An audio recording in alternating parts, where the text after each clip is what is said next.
刚进游戏就惨遭怪物虐杀，痛觉真实的让人绝望。本以为这只是一场虚拟游戏，直到陈峰的血色记忆被强行唤醒，他才发现自己早已退无可退。伊拉尤刚登入游戏，就迫不及待亮明了身份，他是个重度角色，扮演狂魔，哪怕面对再恐怖的怪物，也绝对不会退缩半步。只要一进入游戏世界，他就会100%投入进去，把中二角色演到极致。对于这种疯狂的执念，他不仅没觉得丢脸，反而乐在其中。可谁能想到，刚进游戏他就踢到了铁板，眼前的怪物根本不讲道理，直接对他下了死手。这下牛皮彻底吹破了，这游戏的痛感真实的可怕，根本不是在玩游戏，而是在遭受酷刑。伊拉尤现在后悔莫及，自己不过是想找点乐子，怎么会沦落到这个地步？都伤成这样了，伊拉尤还在咬牙死撑。对面的怪物满脸不屑，一边疯狂发起攻击，一边嘲笑他是在白白送死。这下彻底把伊拉尤逼急了，去他的角色扮演，去他的中二设定，他现在只想赶紧结束游戏，平平安安的回到现实。伴随着一声巨响，游戏并没有就此结束，反而强行开启了重新加载，系统甚至连名字都卡成了乱码。紧接着，一段尘封的记忆被突然唤醒，妹妹伊丽娜以为是父亲回来了，兴奋地跑了出去，迎来的却是一道无情的血光。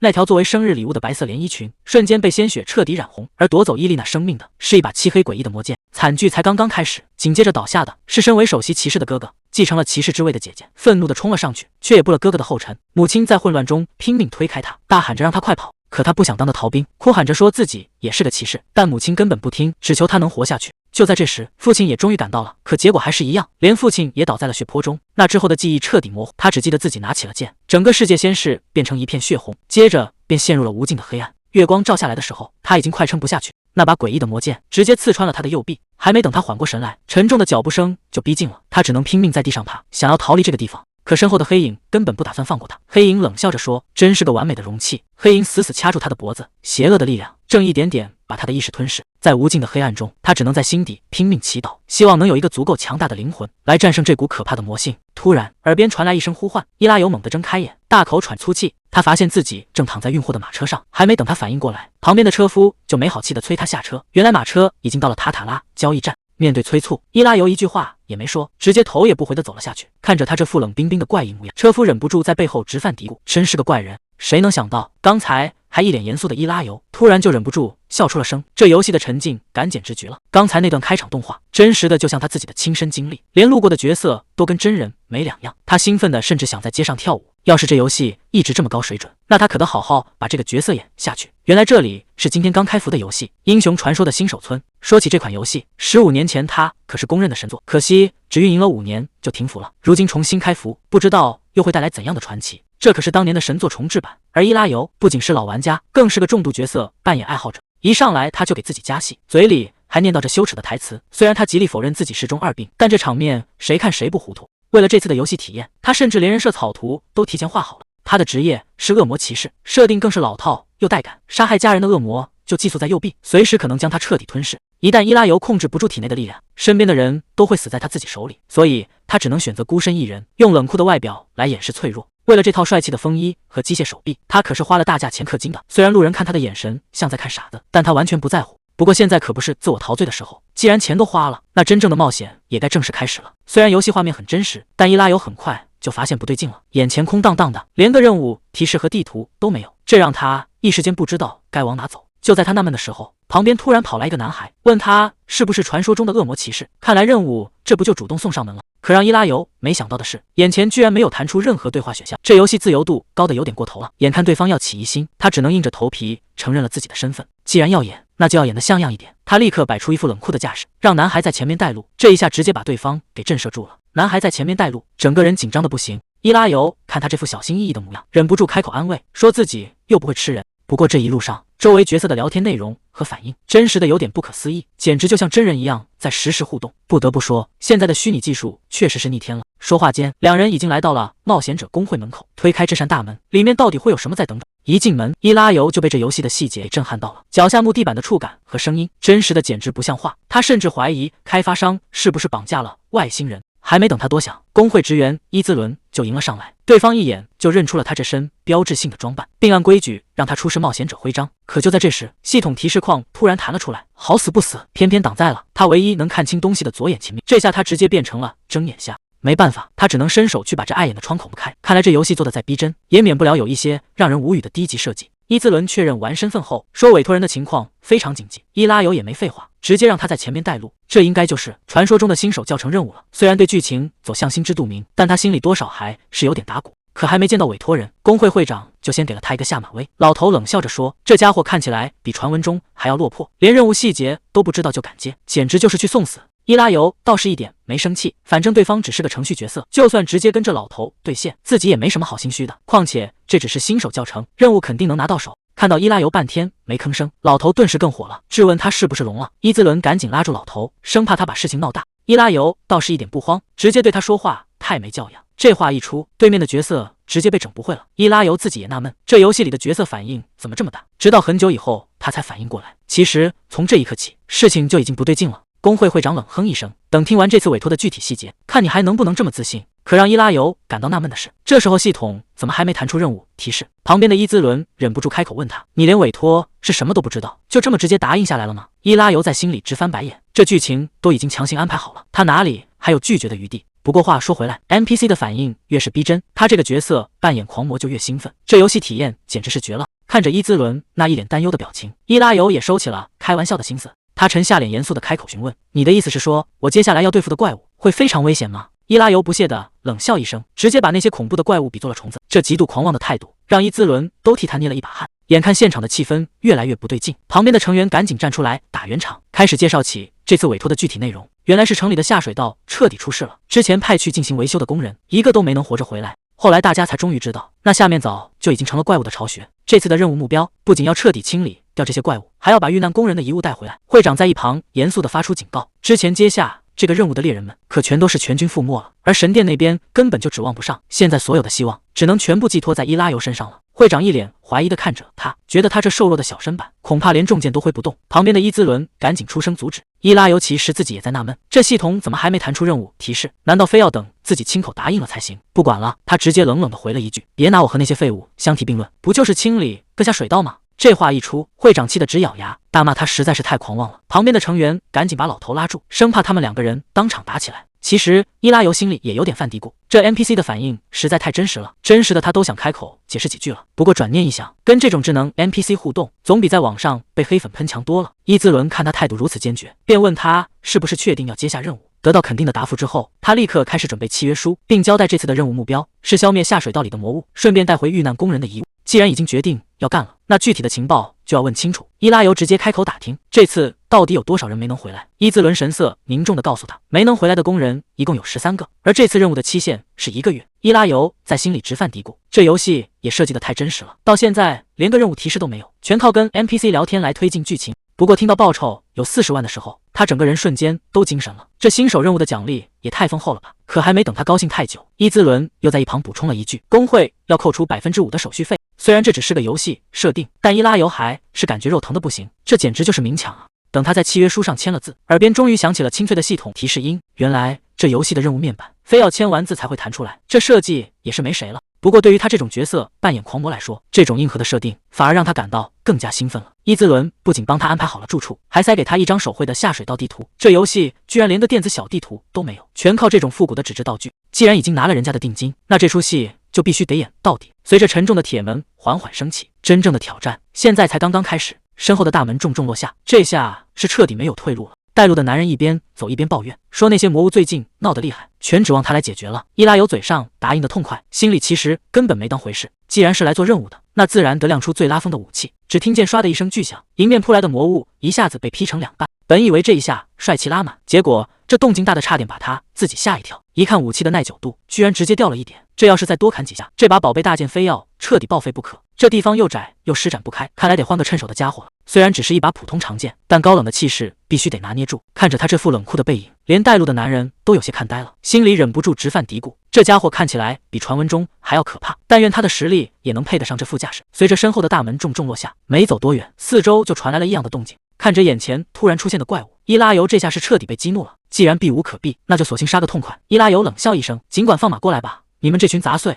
这群怪物数量虽然很多，但在绝对的力量面前，根本就是单方面的屠杀。他根本没把这些怪物放在眼里。我这就送你们回地狱。随着最后一个怪物人头落地，这场战斗比想象中结束的还要快。伊拉尤缓缓收起长剑，真是无聊透顶。本以为是个高难度的副本，结果连热身都算不上。系统面板上显示着清理进度，可他的心思显然不在这上面。看着满地的怪物尸体，他忍不住直摇头，这种货色居然一直没人清理，这地方的治安到底有多烂？本以为打完怪能爆点好东西，结果刷了半天，居然连个毛都没掉。伊拉尤心里简直要抓狂了，这垃圾游戏也太抠门了吧！难怪新手任务给的奖励那么多，原来是根本不打算给战利品。他甚至恨不得亲自去翻尸体，但转念一想，带路的小孩还在旁边看着呢，这跑去翻尸体的话，高冷的人设可就彻底崩了。就在他死要面子活受罪的时候，旁边突然传来了求救声。伊拉尤手起刀落，唰的一下就把缠住小孩的藤蔓给砍断了。伊拉尤顺手一捞，直接把快要掉下去的小孩给倒提了起来。小孩吓得连声道谢，系统提示也跟着弹了出来。看来这还是个隐藏的支线任务。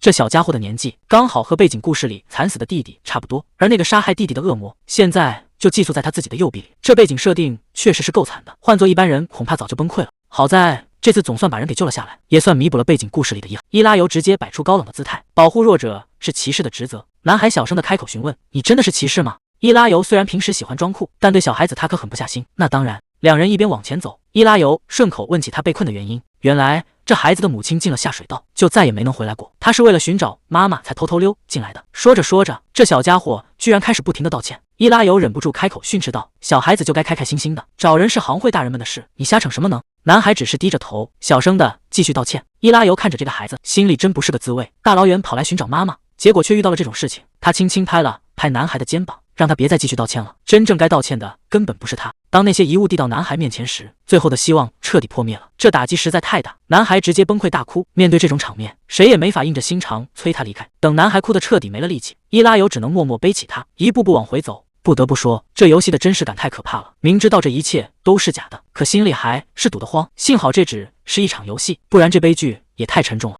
从下水道出来好一会儿，这孩子才终于缓过神来。男孩小声地问：“妈妈在神明身边会过得幸福对吧？如果这世界真有神明，那大概就是游戏策划了。”伊拉尤回答：“是的，只要策划不是什么变态，他们应该会过得很幸福吧。”这剧情真是让人头大。等他们回到工会，伊兹伦一眼就注意到了这个孩子。伊兹伦问：“那个孩子是？”看着孩子这副失魂落魄的模样，伊兹伦也有些于心不忍。伊拉尤解释道：“他是工人的孩子，为了找父母才偷偷溜进下水道的。具体情况你直接问他吧。”伊拉尤顺手递过去一个沉甸甸的布袋，还有这个。伊兹伦一时间没反应过来。伊拉尤解释道：“这是带回来的遗物，那孩子母亲的已经给他了。”伊兹伦有些不敢相信。伊兹伦问：“难道说这袋子里是所有13名工人的遗物吗？”伊拉尤倒是一脸无所谓，他反问：“不然还能是什么？”伊兹伦赶紧表示自己会立刻去核对身份。当伊兹伦打开布袋，看着里面满满当当的冒险者名牌，整个人都愣住了。他抱着这沉甸甸的布袋，对着伊拉尤深深的鞠了一躬。这不仅仅是任务的交接，更是对逝者的交代。听到伊兹伦代表工会道谢，伊拉尤心里直犯咕哝，没任务指引在下水道瞎转，确实快把他折腾坏了。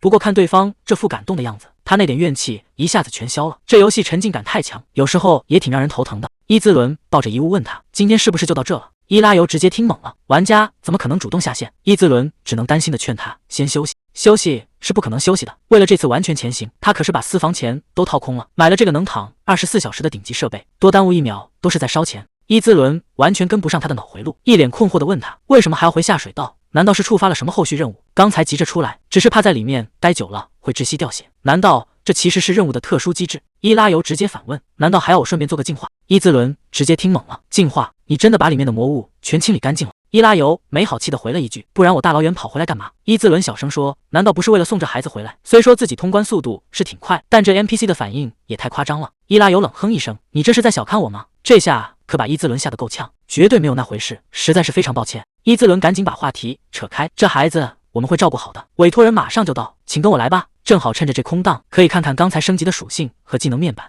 系统提示刷的一下弹了出来，任务总算是完成了，40万金币直接到手。这沉甸甸的钱袋子看着就让人心里踏实。不过这游戏策划也是够狠的，想搞钱只能老老实实做任务，打怪居然连个铜板都不报，这真实度简直让人无语。好在工会这次挺大方，不仅免了手续费，还提醒他怪物的材料能卖大钱。伊拉尤这下才反应过来，原来自己还学过采集技能，只要把怪物尸体处理一下，那可都是白花花的赢的。不过就算早知道，他估计也不会去加这种生活技能，毕竟对伊拉尤这种扮演狂魔来说，技能点当然得全加在战斗上。看看这花里胡哨的技能树，全都是为了帅气和人设准备的，至于赚钱那都是顺带的事。反正这是个单人游戏，加点完全可以由着自己的性子来，根本不用考虑什么团队配合，只要技能够帅就完事了。不过想要解锁更多炫酷招式，还得赶紧升级推进剧情才行。拿到了这次的报酬，伊拉尤也不打算多留，我们的事情就这些了吗？既然没事了，那他就先告辞了。可还没等他迈开腿，耳边突然唰的一下弹出了任务完成的提示。这突如其来的动静差点没把他吓一跳。还没等他缓过神来，门外突然传来一阵急促的喊声，有人扯着嗓子大喊出大事了。会长气得破口大骂，嫌对方毛毛躁躁没规矩。伊拉尤在一旁直犯嘀咕，这 NPC 的嘴臭人设还挺接地气。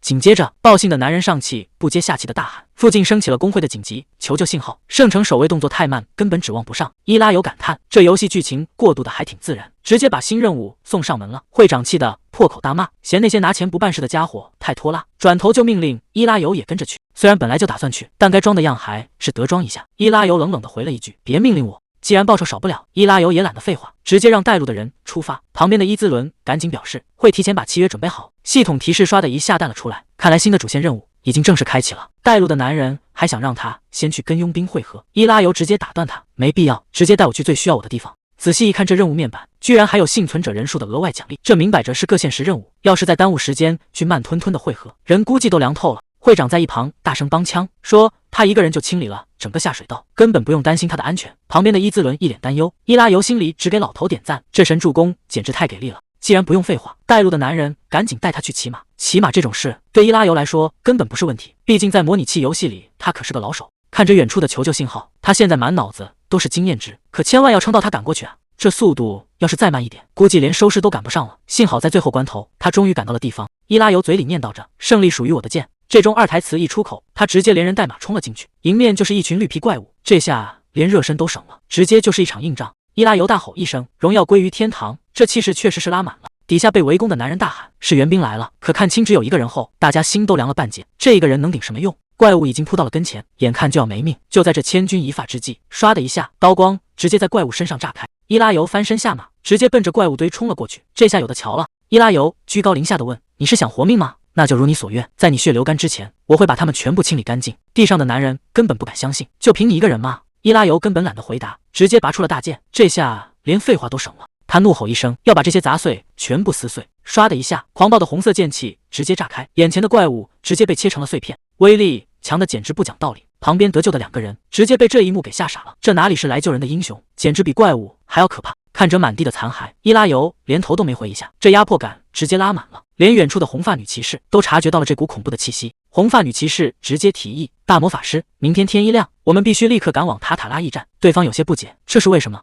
女骑士解释道，我能感觉到那里有一股非常恐怖的魔气，现场已经彻底乱成了一团，受伤的伤员眼看就要撑不住了。旁边的年轻人急得大喊，难道就真的没有办法治了吗？医生也只能无奈的叹气，现在手里只剩下镇静剂了。看着眼前这一片惨状，伊拉尤这才猛地反应过来，自己居然把最关键的设定给漏了。在原本的游戏设定里，只要被魔物伤到，体内的魔化值就会疯狂飙升，因为他自己的职业对魔化完全免疫。伊拉尤之前压根没往这方面想，眼看面前这人就要彻底魔化了，他决定不再抠门，直接打开了系统背包。伊拉尤随手扔过去一瓶药水，冷冷地丢下一句，拿着。年轻人接过去一看，这居然是能清除魔气的特效解毒液。他反应过来后，连声向伊拉尤道谢，接着大批的绷带和镇静剂像不要钱一样被砸了过来。伊拉尤在一旁催促道，赶紧用啊！年轻人兴奋地冲着后面大喊，大家有救了，快把伤员都抬过来。看着这帮人手忙脚乱的样子，伊拉尤这才反应过来，难怪系统初始送了这么多药水，原来全是在这里等着他们。看着面板上掐住的幸存者人数，伊拉尤心里直犯嘀咕，难道还有什么隐藏剧情没触发？这人数怎么半天都不动了？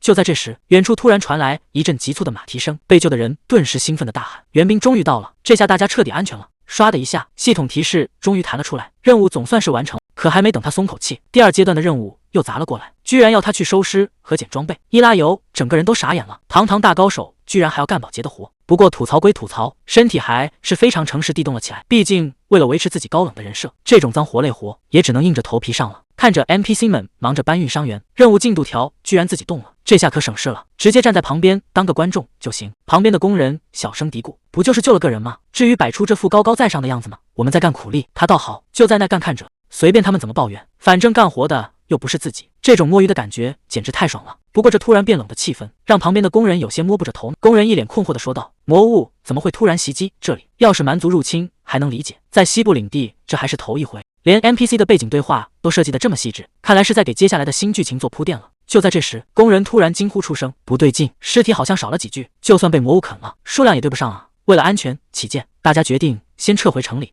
伊拉尤在一旁听着，心里立刻有了盘算，尸体莫名其妙失踪，这背后肯定有黑魔法师在捣鬼，看来这任务还没完，顺着这条线查下去，迟早能把幕后黑手给揪出来。工人们招呼着赶紧撤退，系统提示也在这时候弹了出来，任务总算是圆满完成了。伊拉尤招呼大家准备回城，大家已经回到了工会，会长正忙着安抚众人，夸大家这次干得漂亮。伊拉尤可不吃这一套，直接开口要赏金，让会长把报酬一分不少的结清。会长一听这话，顿时急了，吹胡子瞪眼的表示自己绝对不会赖账。会长突然停下脚步，说还有个特别的委托，想要亲自交给他。伊拉尤让他有话直说，旁边的男人却有些纳闷，这时候还能有什么任务？会长冷哼一声，当然是去西北森林讨伐魔物。听到这个地点，伊兹伦顿时急了，那地方不是已经有别的冒险者去了吗？会长气得大吼起来，那些人去了之后就音讯全无，根本指望不上，现在只能派实力最强的人过去。这老头虽然脾气暴躁，但确实是个为大局着想的好人，这种人设还挺讨喜的。伊拉尤开口问道，所以只要消灭西北森林的魔物就行。会长一口咬定，没错，既然伊拉尤已经决定了，伊兹伦也只能帮他办理手续。不过之前那些倒霉蛋的违约金还是得由工会来掏，这可把会长气得够呛。眼看天色不早，工会成员提议先带伊拉尤去旅馆休息，顺便在路上商量细节。转眼到了第二天，新的主线任务正式开启。伊拉尤坐上了前往西北森林的马车。这到底是个什么破游戏？连个传送点都没有，只能老老实实坐马车赶路。这游戏真实的有点过分了，连坐马车腿抽筋的感觉都模拟了出来。整整10个小时的马车路程，简直就是精神折磨。唯一能让他有点安慰的，就是旁边那个 NPC 小男孩一直用崇拜的眼神看着他。为了那笔还没到手的巨额报酬，他也只能咬牙硬撑下去。旅馆的房间里，大家商量起契约的细节。带路的男人说道，不指望你今天就动身，但还是希望越快解决越好。伊拉尤最关心的还是钱，他直接开口问道，赏金有多少？男人回答道，那家伙的脑袋值70万。听到这个数字，伊拉尤整个人都精神了，这基础奖励高的简直离谱。他随口问了一句，然后呢？带路的男人却当场慌了神，他摇了摆手说道，既然是私人雇佣，我愿意额外再加20万金币。这下连伊拉尤自己都懵了，他明明只是想确认一下契约，结果这谈判技能还没加点呢，居然就这么平白无故地触发了。难道只要装高冷就能直接砍价？还没等他想明白，男人一咬牙，直接把加价提到30万。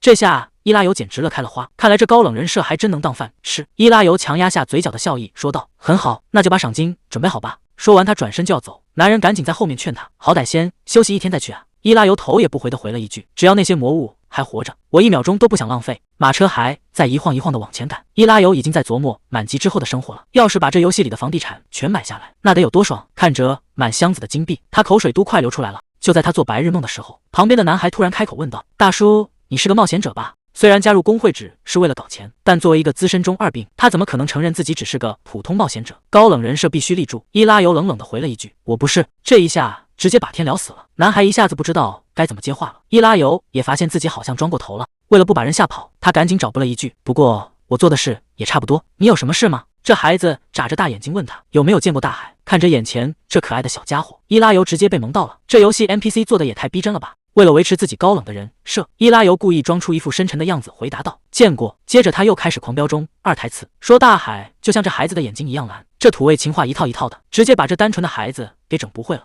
马车慢悠悠的在林间小路上走着，一路上风平浪静。本以为这趟旅程会一直这么轻松，可谁能想到变故来得这么快。伊拉尤独自走在阴森的森林中，周围安静的有些诡异，但他可不是在瞎转悠。他直接开启了系统的侦测技能，只要周围出现敌意，系统就会立刻发出警报。原本在森林里找魔物如同大海捞针，但有了这个外挂技能，一切就完全不同了。还没走2步，系统突然弹出红色警告，10米范围内居然已经有敌人盯上了他，对方的速度快得离谱。女圣职者怒吼着，竟敢背叛神明，今天就要代表神明消灭你。眼看这一击就要落下，伊拉尤根本来不及多想，直接拔剑迎击，2把武器狠狠撞在一起，对方咬牙切齿，今天你必须死在这里。这股力道重的超乎想象，如果再这么耗下去，武器的耐久度怕是要直接归零。剧烈的碰撞让2人借力拉开距离，谁也没占到便宜。看着对方身上的装束，伊拉尤有些纳闷地问道，你是圣职教团的人？女圣职者冷哼一声，没错，我就是来收拾你的。这下伊拉尤更加糊涂了，圣职者为什么要对我动手？你们不是宣扬仁慈吗？怎么现在跟土匪一样到处打人？这话直接把对方彻底惹毛了，他愤怒地吼道，你一个恶魔居然也有脸跟我谈暴力。看来对方是铁了心要把他当成怪物彻底消灭。面对这突如其来的指控，伊拉尤整个人都懵了，自己明明什么都没干，怎么就莫名其妙成了恶魔？而且系统连个任务提示都没有。他仔细盘算了一下，背包里确实没有带诅咒道具，直到他看向自己的右手，这才猛地反应过来，自己这只手不就是恶魔的化身吗？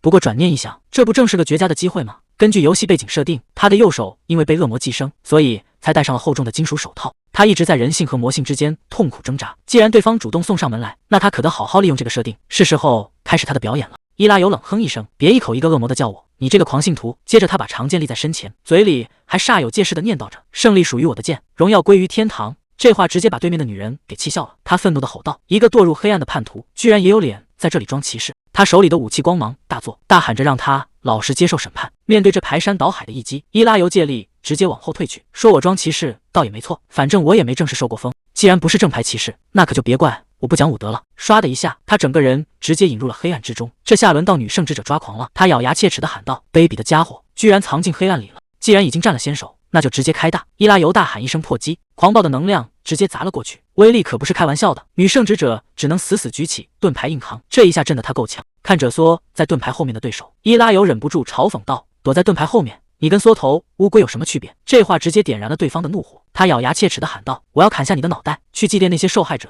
紧接着他身上突然爆发出耀眼的光芒，这到底是什么技能？是加状态还是准备反击？还没等伊拉尤搞清楚，对方已经高举武器怒吼起来：神与我同在！刺眼的光芒晃得人睁不开眼。伊拉尤一眼就认了出来，对方身上挂着的是全属性提升的强力增益，这技能在原作里可没这么超模。还没等他多想，女圣职者已经带着满身圣光砸了过来。不过他并没有直接出手攻击，而是选择用大范围的净化光芒来限制伊拉尤的行动。这招确实聪明，毕竟圣职者职业的出手速度太慢，要是直接硬碰硬，根本摸不到伊拉尤的衣角。既然对方想用净化来压制，那伊拉尤也不打算再藏着掖着了。他直接催动体内的魔气，黑色的能量瞬间爆发出来，两股力量在空中狠狠撞在一起，正面硬碰硬根本行不通。对方那面盾牌防得死死的，既然强攻破不了防，那就只能另想办法了。女圣职者一边往前冲一边大喊：要是你对神还有一丝敬畏，就堂堂正正跟我打一场！伊拉尤大喊一声正合我意，他直接迎着光芒冲了上去，两边再次狠狠撞在一起。可谁能想到这一剑只是个幌子，他顺势一脚踩在盾牌上，借力直接腾空而起。圣职者虽然防御极高，但厚重的装备也让他们行动迟缓。这下空中的主动权可全都落到伊拉尤手里了。占领了制空权的伊拉尤根本不给对方喘息的机会，直接从半空中俯冲而下。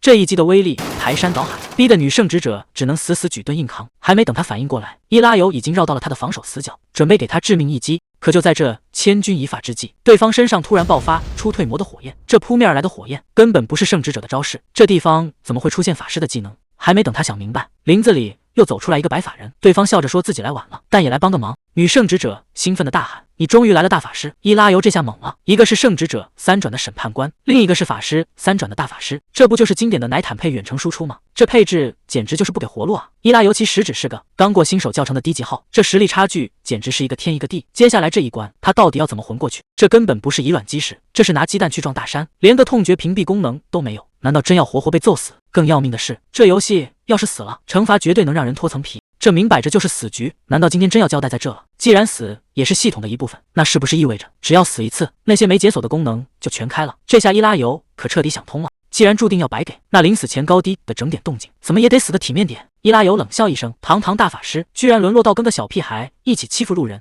这话可把对面的女圣职者气得够呛。他怒吼道：你个恶魔契约者，装什么无辜？大法师只是在履行职责。就在伊拉尤准备慷慨就义的时候，系统突然又弹出了警告：10米范围内有敌意目标。这下连他自己都懵了，林子里突然升起一股恐怖的气息，这下连大法师都警惕起来了。这股压迫感难道是传说中的美杜莎？听到这话，伊拉尤在心里直翻白眼，这台词明明该他来说才对，结果对面的女圣职者直接破防了，指着他破口大骂，说他一边装无辜一边偷偷叫帮手。伊拉尤冷笑一声，看来这帮狂信徒的眼睛早就被所谓的圣光给晃瞎了，连谁是敌是友都分不清楚。不过对方显然已经听不进解释了，只想着把他们全部碎尸万段。一条巨大的黑蛇凭空出现，系统面板也跟着弹了出来。原来这玩意儿就是美杜莎，巨蟒张开，血盆大口，冲着所有人就是一声怒吼。看到这一幕，伊拉尤心里简直乐开了花。他就说嘛，策划怎么可能设计必死的局？这救兵来的也太及时了。既然戏台都搭好了，那他可得好好利用一下。伊拉尤冷笑一声，故意对着对面的2个人挑衅，说要送他们上路，直接把这巨蟒当成了自己的底牌。女圣职者果然上当了，认定这就是他的同伙。可旁边的大法师却发现了不对劲，赶紧出声响要拦住他。还没等他们反应过来，伊拉尤已经拔剑冲了上去，直接一剑劈向了巨蟒。根据系统提示，美杜莎的真身其实是那条红色的蛇，要是按游戏里的老套路，得把周围的小蛇全清理干净才行，这得磨蹭到什么时候去？伊拉尤可没这个耐心。既然这游戏做得这么逼真，那本体藏在哪里？其实早就一目了然了。他直接迎着蛇群冲了上去，这一剑下去，直接奔着最关键的要害，只要能找到蛇的心脏位置，剩下的就简单了。果不其然，那条红色的本体这下终于藏不住了。这种乱七八糟的场面，用剑反而容易砍空。伊拉尤干脆把剑一扔，直接徒手捏爆了那条红色的本体。最大的威胁就这么被当场解决。最棘手的魔物已经搞定，既然戏都演到这个份上了，那他可得把这个恶魔猎人的身份彻底贯彻到底。踩着巨蟒的尸体，伊拉尤一步步往前走去。接下来就该轮到对面那两个人了。就在两边要拼命的时候，大法师突然叫停了战斗，还主动给伊拉尤道了歉。这下旁边的女圣职者直接懵了，这到底是什么情况？大法师摇了摇头，说眼前这个人根本不是什么恶魔契约者。女圣职者根本无法接受，毕竟刚才那股魔气可是实打实的，这完全超出了他的认知。听到对方开始分析自己，伊拉尤干脆掏出爆米花，直接当起了吃瓜群众。这种听别人科普自己背景设定的感觉还真挺有意思。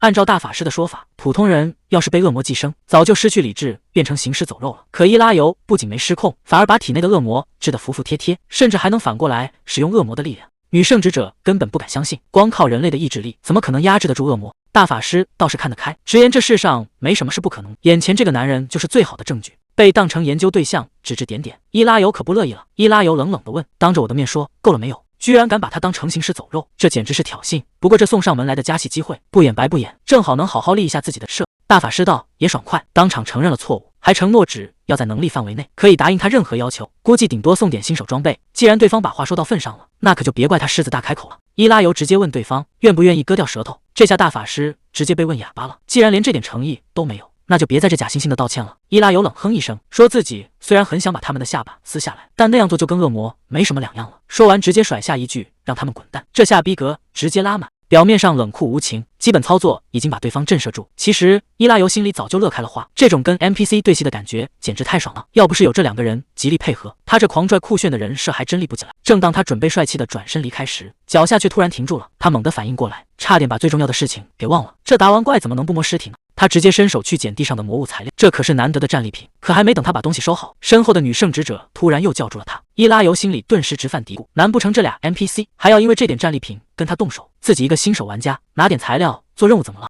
还没等他开口吐槽，女圣职者已经快步走了过来。他急切地喊道：“你先听我把话说完。”看着对方这副态度，伊拉尤脑子里闪过一个念头，这难道是触发了什么隐藏任务？谁能想到，高傲的女圣职者格雷琴走过来，居然是低头认错的。他直接为刚才的动手道歉，这态度转得太快，直接把伊拉尤给整不会了。按常理来说，这种精英角色不该嘴硬到底吗？看着对方一遍遍诚恳道歉，伊拉尤反而有点不好意思了。虽然知道对方只是个 AI， 但这场面确实没法再计较。结果对方不仅口头道歉，还主动提出要给补偿，只要他开口要什么都行。这下可有意思了，难道这还是个招募队友的隐藏任务？虽然补偿听起来挺诱人，但带个拖油瓶实在太麻烦，而且这也不符合他孤傲的人设。伊拉尤头也不回，冷冷地丢下一句：“我不需要你们虚伪的施舍。”格雷琴还想解释，却被旁边的大法师拦了下来。既然人已经走了，当务之急是赶紧回去复命。虽然心里100个不甘心，但他也只能咬牙认了。这趟差事算是彻底搞砸了。本以为把话说明白了，这俩 NPC 就会识趣的离开，结果伊拉尤在前面走，他们居然在后面死皮赖脸的跟着。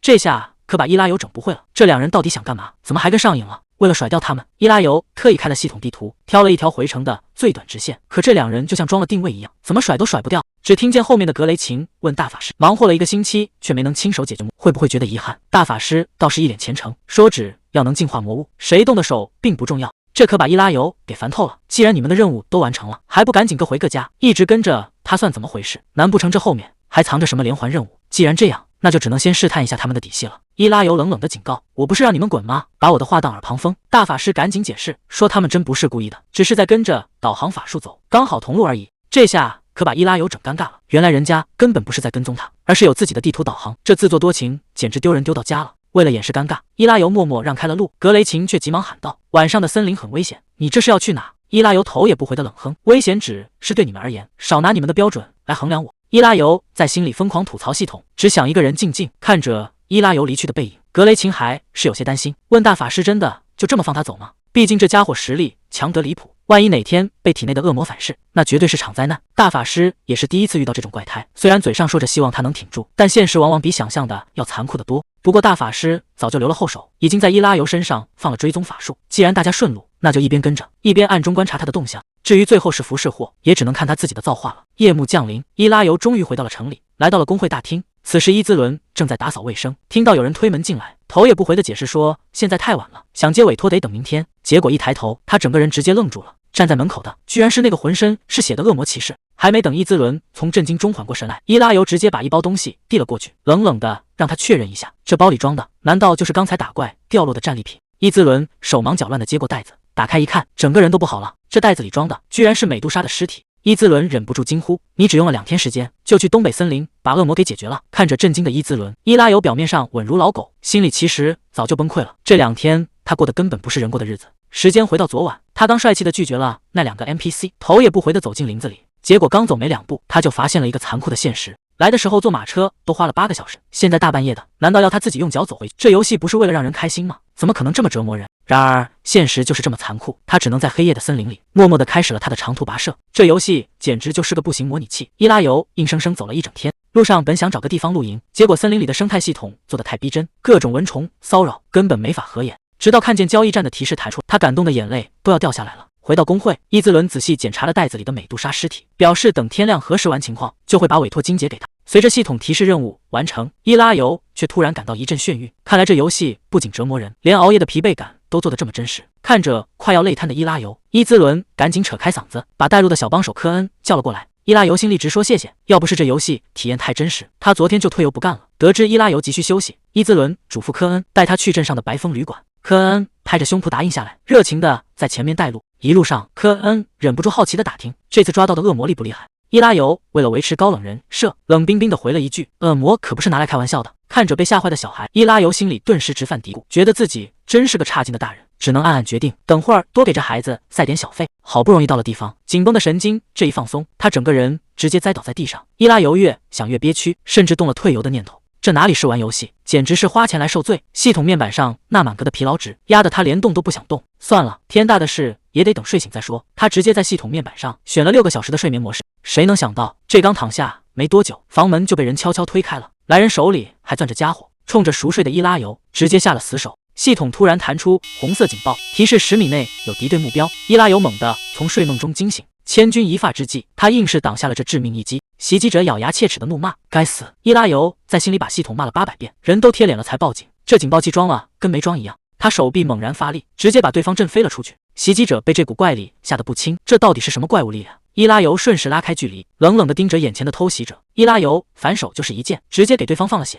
袭击者惨叫一声，当场下跪，眼看踢到了铁板，他赶紧出声求饶：“放过我吧，我只是想要钱包。”伊拉尤用剑指着他，放下武器，双手抱头。虽然这台词听着像个巡警，但威慑力十足。铁锤应声落地，袭击者还在哀求饶命。伊拉尤冷笑一声：“现在的钱包难道要砸开别人的脑袋才能拿到？”谁知这小贼居然还藏了后手，他突然掏出短刀，狠狠刺来。伊拉尤动作更快，侧身闪过的一瞬间，直接反手扣住了他的手腕，骨头碎裂的惨叫声瞬间响起。伊拉尤冷冷看着他，拿把玩具剑就想来杀人，真是自不量力。在极度疲惫时遇到这种破事，确实让人火大。他像拎小鸡一样，直接把这小偷从房间里拖了出去。本以为是什么厉害的强盗，结果就这水平。来到1楼大厅，正在柜台打瞌睡的伊兹伦，直接被这动静给吓醒了。伊拉尤把人往地上一扔，无奈的表示自己只想好好睡觉，别再来烦他了。伊兹伦一睁眼，看到地上的血迹和伊拉尤手里的剑，吓得当场尖叫大喊杀人了。伊拉尤一脸无语，这人明明还活着，怎么就成杀人了？还没等他解释，系统再次弹出红色警报，提示10米内有敌对目标。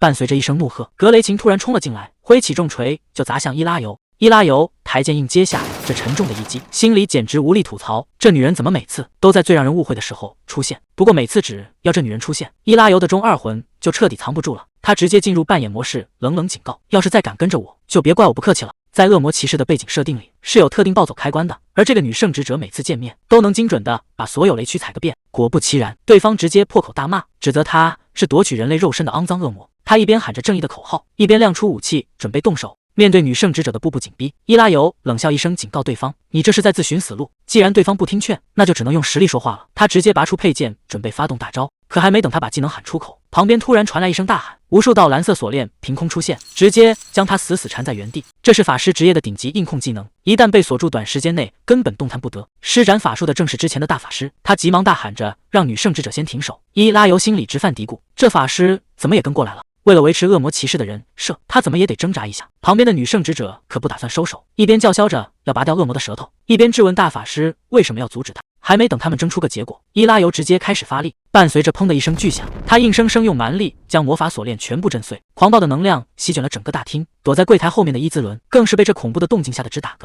伊拉尤不仅震碎了锁链，手里的魔剑还燃起了诡异的紫火，这架势显然是要动真格的了。女圣职者整个人都傻了，大魔法师的顶级控制居然被他这么轻易就给破了。其实伊拉尤心里也在犯嘀咕，这技能在原版游戏里可是出了名的超魔，自己能这么轻松挣脱，估计对面都以为他开挂了。眼看两边又要打起来，大法师赶紧硬着头皮出来打圆场，劝大家先冷静下来，这中间肯定有什么误会。女圣职者咬定自己看到了谋杀，非要伊拉尤给个交代。伊拉尤让他睁大眼睛，好好看看地上的人，刚才被击倒的袭击者还在地上哼哼，嘴里还微弱的喊着怪物。这下女圣职者直接懵了，合着闹了半天，这人居然还活着。他转头看向伊拉尤，一时间尴尬的不知道说什么好。好在旁边的大法师态度还算客气，主动开口询问到底发生了什么，想把这误会赶紧解释清楚。看着周围越聚越多的围观群众，伊拉尤冷冷看着地上的袭击者，让他自己老实交代。眼看散发着寒光的长剑逼近，袭击者吓得赶紧磕头求饶，承认自己只是见财起意。看到伊拉尤给小费大方，才动了邪念。听到这个真相，女圣职者直接愣在原地，这下误会可真是闹大了。伊拉尤收起长剑，提醒工会以后多注意安保，随后便头也不回地往外走，任凭身后的伊兹伦怎么呼喊，他也懒得再回头折腾。现在他只想赶紧找个地方好好睡一觉。女圣职者格雷琴突然追了出来，大喊着让伊拉尤站住。这一回头，伊拉尤越看对方越觉得眼熟，这标志性的红发和麻花辫，还有那双绿眼睛，这不就是游戏里的官方祭司吗？还没等他反应过来，旁边的大法师也跟了上来，劝格雷琴说话要冷静，别一上来就冲动惹事。仔细一瞧，旁边的大法师同样来头不小，这高大的白狮兽人造型，分明就是游戏里的官方魔导士。这下伊拉尤心里泛起了嘀咕，原版游戏里这些角色可不会凑在一起，现在系统一直把他们往一块堆，难不成是想强制组队？要是真得跟 NPC 一起行动，那他这孤僻的恶魔骑士人设可就彻底崩了。不过既然这游戏自由度极高，或许还能再试探一下。想到这，伊拉尤冷冷的开口，质问对方是不是听不懂的话，还是说高贵的祭司根本不屑于听恶魔说话。这话一出，格雷琴顿时慌了神，连忙解释自己只是想来道歉的。谁能想到，格雷琴突然扑通一声跪倒在地，大喊着光靠道歉根本不够，要是还不解气，直接把他的脑袋拿走都行。这下轮到伊拉尤彻底无语了，他就站在那看着对方，半天没说出话来。这脑回路也太极端了吧！自己只是个喜欢单刷的普通玩家，怎么在对方眼里就成了杀人狂魔？这误会真是越来越扯了。这突如其来的举动把伊拉尤都整不会了，旁边的大法师也慌了神，急忙质问女祭司在干什么。眼看局势根本无法收场，伊拉尤更是骑虎难下，要是现在心软答应，自己这冷酷的恶魔人设可就彻底崩了。但在大法师眼里，伊拉尤此时正散发着恐怖的杀气，就像下一秒就要大开杀戒。为了保住女祭司的命，大法师一咬牙挡在前面，急忙向伊拉尤求情，说对方刚从神殿出来不懂事，要惩罚就冲着他来。眼看大法师要替自己顶罪，格雷琴顿时急了，大喊着这都是他一个人的错，他愿意承担所有责任。看着这两个 NPC 在面前争着领罪，伊拉尤也是一阵无语，觉得这俩人简直没救了。虽然知道这只是个游戏，但眼前的场景确实让他有些看不下去。既然如此，那就只能由他来收场了。为了维持恶魔骑士的人设，伊拉尤决定把这出戏演到底。他缓缓拔出长剑，冷冷地看着眼前的两人。伊拉尤冷笑：“我之前已经给过你们机会了，既然你们自己非要选择惩罚，那就别怪我不客气了。”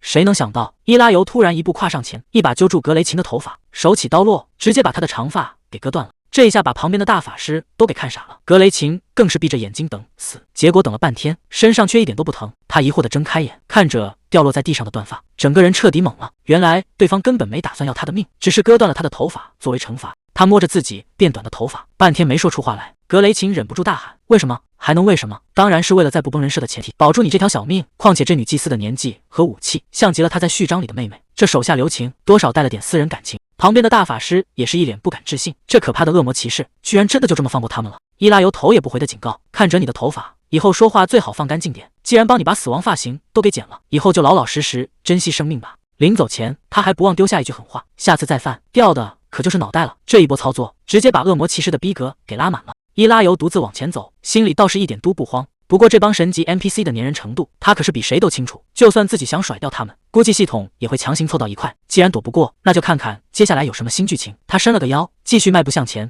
看着伊拉尤离去的背影，格雷琴转头询问旁边的大法师：“你之前说那位大人是被恶魔附身了吗？”大法师点了点头，表示确实如此。这下格雷琴心里更有底了。既然是这样，那事情可就完全不同了。他低声自语：“他一定因为恶魔承受了巨大的痛苦，想要获得如此强大的力量。”他内心积攒的仇恨恐怕早就无法估量了。可即便拥有毁灭一切的理由和力量，他刚才却选择直接转身离开。大法师在一旁感叹，这就是那位大人的宽容啊！正是因为拥有如此强大的精神力量，他才能压制住体内的恶魔。格雷琴若有所思，这就是心灵的力量吗？他看着地上的断发，觉得自己要学的东西还有很多。大法师叹了口气，这也是没办法的事，你毕竟才刚接触这个世界。谁能想到，格雷琴突然抬起头大喊，我刚刚想明白了一件事，我们的旅途绝对不能没有他。看他这副狂热的架势，显然是把伊拉尤当成了救世主，连手里那截断发都攥得死死的。旁边的大法师直接无语了，只能无奈地叹了口气。夜空下的月亮格外明亮，但这两人的前路怕是消停不了了。伊拉尤独自在酒馆里大口吃肉，冷酷的吃香让人不敢轻易招惹。一转头，那两个 NPC 居然又跟了上来。格雷琴和大法师站在他身后，连大气都不敢喘一下，生怕打扰了这位大佬用餐。可谁能想到，表面冷酷的伊拉尤心里早就乐开了花。怎么现在才来？难道是特意给我放了一天假吗？这也太贴心了。看来这高冷的人设迟早要在心里憋出内伤。伊拉尤冷冷地开口质问：是我这只独眼看错了，还是你们的耳朵聋了？其实他心里正纠结要不要掀桌，但作为一个合格的干饭人，浪费粮食绝对不能容忍。大法师赶紧在一旁出声求情，让伊拉尤先听他们把话说完，保证绝对不会给他添麻烦。伊拉尤根本不买账，冷冷回绝，光是看到这俩人的脸，对他来说就已经是天大的麻烦了。话音刚落，格雷琴突然大喊：我是来向您的宽宏大量学习的。看他这副狂热的架势，显然是彻底赖上他了。这下轮到伊拉尤彻底懵了，这届 NPC 的脑回路真是让人防不防。伊拉尤心里直犯嘀咕，自己明明一直努力维持高冷，怎么游戏剧情还是跑偏了？格雷琴低着头深刻反省，在他眼里，伊拉尤的冷酷拒绝，居然都成了对他的包容和考验。说到激动处，这姑娘整个人都燃了起来，大喊着从伊拉尤身上找到了方向。这下可把伊拉尤整不会了，看着对方这副彻底沦陷的狂热模样，就像一辆失控的火车头冲过来，伊拉尤只能在心里默默投降。谁让他对这种忠犬系角色最没辙？这下好感度是彻底拉满了。其实以前玩游戏的时候，格雷琴这种类型的角色就是伊拉尤的最爱，他甚至幻想过温柔摸头安慰他。但现实是残酷的，为了不让恶魔骑士的人设崩塌，伊拉尤只能拼命忍住，继续摆出一副冷酷的臭脸。这冰冷态度可把格雷琴吓坏了，他还以为自己又说错了什么。看着对方小心翼翼的可爱模样，伊拉尤内心早就被萌翻了，可他嘴上却一点都不饶人，冷冷警告对方是在找死，甚至表示自己唯一能分享的只有剑刃。大法师急切地追问，就算能杀掉魔王撒旦，你也一定要拔出那把剑吗？听到撒旦这个名字，伊拉尤的手按在了剑柄上，他冷冷地反问，这话是什么意思？这下气氛彻底降到了冰点，两个人都被这股压迫感震住了。在他们看来，眼前这个男人对恶魔的恨意比任何人都要深。既然提到了撒旦，要是敢有半句假话，下场恐怕会惨不忍睹。格雷琴根本没打算退缩，为了心中的大局，他连命都可以不要。两边就这么死死盯着，气氛直接紧张到了极点。可谁能想到，表面冷酷的伊拉尤，实际上嘴都要笑歪了。这可是关于撒旦的影剧情，居然这么快就主动送上门，这波游戏体验简直就是神仙局。原来这格雷琴的真实身份是神殿的审判官，在游戏设定里，他们就是专门在外面执行神殿意志的执行者。大法师在一旁解释，他年纪轻轻就离开神殿，全是因为得到了神明的启示。格雷琴神色凝重地表示，神明降下神谕说他注定要去击败魔王撒旦，但光靠他一个人的力量根本不够，必须在旅途中寻找可靠的盟友，所以他才和大法师联手，到处寻找愿意并肩作战的同伴。而眼前的伊拉尤显然就是他看中的最佳人选。大法师在一旁解释，明知道会惹得他不高兴，还要回来，就是为了这件事。旁边的格雷琴却有点犯嘀咕，小声抱怨大法师之前明明说没问题。看着这个雷琴傻乎乎的样子，伊拉尤表面上冷酷无情，实际上差点没忍住笑出来。这姑娘该不会是被骗来当炮灰的吧？不过仔细一想，剧情走向明显不对。在原本的游戏设定里，这个击败魔王的启示应该是给玩家的，怎么现在全跑到这个雷琴身上去了？难不成重制版把整个故事线都改了？还没等他想明白，大法师突然一步跨上前，神色紧张的大喊，你愿不愿意加入我们一起去讨伐魔王撒旦？系统提示音突然响了，讨伐魔王的任务进度直接往前推了一步。这下没跑了，这绝对就是游戏的主线任务。大法师在一旁继续劝说，说打听过伊拉尤的名号，知道他是个从不退缩的强力雇佣兵，只要能把撒旦解决掉，这片土地上的恶魔自然就会退兵。可看着眼前这个傻乎乎的格雷琴，就这智商居然也能当拯救世界的勇者。格雷琴急忙表态说，要是他不信，可以直接跟着去神殿对峙，到时候所有神殿都会证明他身份。这下可把伊拉尤给整不会了，主线任务都直接砸脸上了，到底该怎么办？是硬着头皮接下这汤浑水，还是继续当他的独行侠？伊拉尤冷冷的警告，刚才说的那些话最好全都是真的，要是敢有半句假话，下场恐怕会惨不忍睹。话音刚落，系统提示音突然响了，提示他已经和这两个人组队成功，加入讨伐小队之后，他们立刻坐上马车离开了塔塔拉交易站。虽然旅馆老板和债主们还在后面苦苦哀求，但为了维持高冷人设，伊拉尤直接选择无视。可一上车，伊拉尤就感觉浑身不自在，因为对面的格雷琴正用一种极其狂热的眼神死死盯着他。从答应组队开始，这姑娘就一直是这个状态，这眼神看得伊拉尤压力山大，自己明明一路上都在对她冷嘲热讽。要是这游戏有友好度系统，他的好感度现在应该已经跌到谷底才对，怎么反而像个小迷妹一样？这届 NPC 的脑回路真是让人琢磨不透。就在他答应组队的那一刻，系统面板刷的一下弹了出来，原来这游戏还有个同伴系统，好感度越高能解锁的指令就越多。可为了维持自己高冷的人设，他之前明明把话说得极狠，直接警告对方别指望能当他的同伴。结果呢，这姑娘的好感度不仅没降，反而高得离谱。难道是因为新手 NPC 的初始设定？看着对面规矩矩坐着的格雷琴，这圆滚滚的样子简直就像个刚出锅的小饺子，尤其是那双亮晶晶的大眼睛，真是越看越招人疼。虽然实力挺强，但身上那股傻乎乎的拼劲实在是太讨喜了，这感觉就像是在养闺女一样。马车里，大法师主动搭话，问伊拉尤怎么什么都不问，难道就不好奇他们要去哪？其实伊拉尤心里想的可简单了，反正你们只是游戏里的 NPC， 跟着走总能触发任务，根本用不着多嘴。可他嘴上却冷冰冰的威胁，要是敢骗他，直接就把他们撕成碎片。至于其他的，他根本不在乎。大法师听完笑了笑，觉得这位大佬真是个怪人，接着便主动解释起来，说他们这次去神殿是为了帮神殿讨伐恶魔。马车在林子里飞奔，大法师说，除了讨伐队的任务，他们还得去神殿当援兵。格雷琴正滔滔不绝地宣扬着神殿的使命，伊拉尤却根本不想听这些废话，直接冷冷地打断他。他对这些可怜的处境毫无兴趣，只想知道恶魔的具体情报。结果一问三不知，格雷琴无奈地表示，具体情况得去神殿问主教才知道。这下伊拉尤直接无语了，这帮人连敌人的底细都没摸清，简直是无能透顶。就在这时，系统面板突然弹了出来，可仔细一看，这居然不是主线任务。不过伊拉尤也懒得纠结，只要能推进剧情，是什么任务都无所谓了。现在最让他头疼的是自己的游戏时间快到期了，现实里只剩下1天半左右。照着马车慢吞吞的速度，大把的时间都要浪费在路上了。反正赶路也无聊，他索性闭上眼睛打算眯一会儿，等到了地方自然有人叫他。看着他闭目养神，旁边的格雷琴笑得那叫一个甜。可谁能想到，就在前一天晚上，格雷琴正独自在房间里待着，门外突然传来了敲门声。大法师推门走了进来，语气听起来相当严肃，一开口就是质问：你把自己的命交到那个人手里，知不知道这意味着什么？这可不是在开玩笑，要是那个男人当时没有手下留情，你现在恐怕早就没命了。面对大法师的质问，格雷琴低头承认自己当时确实太冲动了，但他紧接着反问大法师，自己是不是差点就杀了个无辜的人？他缓缓说出神殿的戒律，正义是合理的暴力，必须审慎使用，永远不要对自己的正义深信不疑，这可是神殿的第9条戒律啊！要是那个人真的死在自己剑下，自己以后还会害死多少无辜的人？连神明的话都参不透，又有什么资格去当拯救世界的英雄？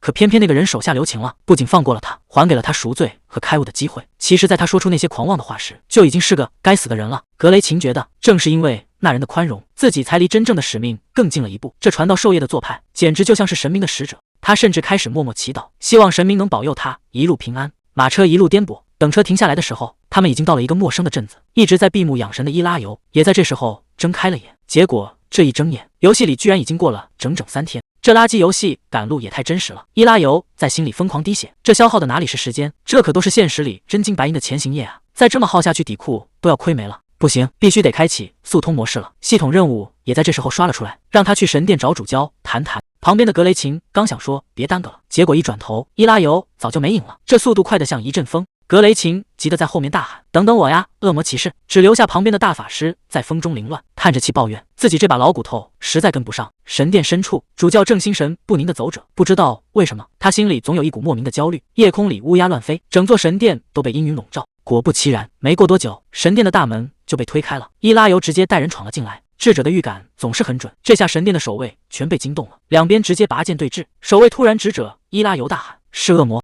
眼看双方就要大打出手，格雷琴急忙冲到最前面，大喊着让守卫们住手，解释眼前的男人绝非敌人。守卫们瞬间愣在原地，因为格雷琴手背上闪烁的正是传说中的勇者印记。格雷琴大声用名誉担保，他只是恶魔肆虐的受害者，绝对不是恶魔的爪牙。可守卫们依然半信半疑，私下里忍不住小声嘀咕，觉得这姑娘还是太年轻，极有可能是被恶魔给骗了。就在双方僵持不下的时候，一根法杖重重地砸向地面，沉闷的巨响瞬间席卷全场。这重重的一击让嘈杂的现场瞬间安静下来。出手的人正是大法师，他冷冷地质问眼前的守卫：既然勇者都已经发话了，你们难道还要抗命吗？既然大法师已经发话，守卫们自然不敢再多嘴，纷纷收起武器退到两侧，老老实实的在前面带路。大法师主动上前打起圆场，希望伊拉尤别跟他们计较。伊拉尤只是冷哼了一声，要是这帮人刚才真敢动手，自己早就把他们全部解决了。不过他心里其实非常高兴，这种误会解除的剧情最省事，有 NPC 主动出来解决麻烦，简直不要太爽。误会既然已经彻底解开，他们继续走向深处，这趟神殿之行总算正式开始。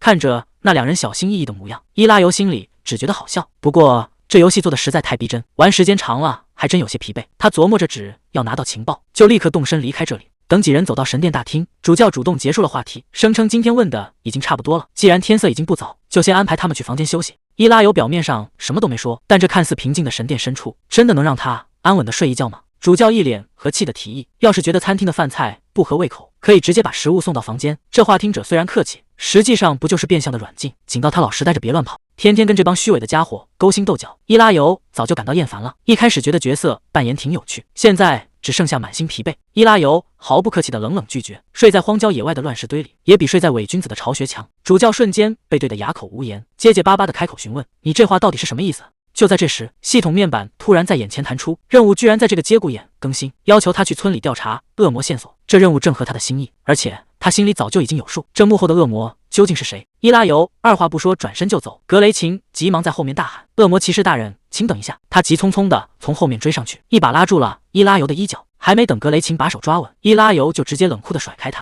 伊拉尤冷冷的警告对方：“别用你的脏手随便碰我！”格雷琴吓得赶紧缩回双手，低下头小声的道歉。旁边的大法师有些看不下去，上前一步沉声询问：“你这大半夜的到底要去哪？”伊拉尤头也不回的回答：“这还用问吗？当然是去干掉那个恶魔。”其实他心里早就急不可耐，要是跟这两个慢吞吞的 NPC 不对，这任务得做到猴年马月去。为了节省宝贵的时间，他必须一个人去速通副本。眼看伊拉尤走得如此决绝，格雷琴也彻底坐不住了，急忙表态要一起跟过去。大法师在一旁笑着调侃：“你这干劲，让老婆子我都觉得有些自愧不如了。”既然年轻人都这么有活力，大法师自然也不打算袖手旁观。他叫上格雷琴，准备一同出发。看着几人准备离去的背影，主教在后面急得直犯嘀咕，试图用神殿的规矩拦下他们。大法师头也不回地丢下一句：“我们可不是那种眼睁睁看着恶魔在外面作乱，还能安心躺下睡觉的人。”这句话像一记无形的耳光，直接把主教的话给噎了回去。任凭主教在后面如何呼喊，他们已经铁了心要离开。路上，大法师突然开口提问，显然是在故意考验伊拉尤。看着旁边一脸认真的格雷琴，伊拉尤心里莫名升起一种老父亲看着女儿般的欣慰，可他嘴上依旧不肯饶人，直言不讳地打击对方，说他根本配不上英雄的称号。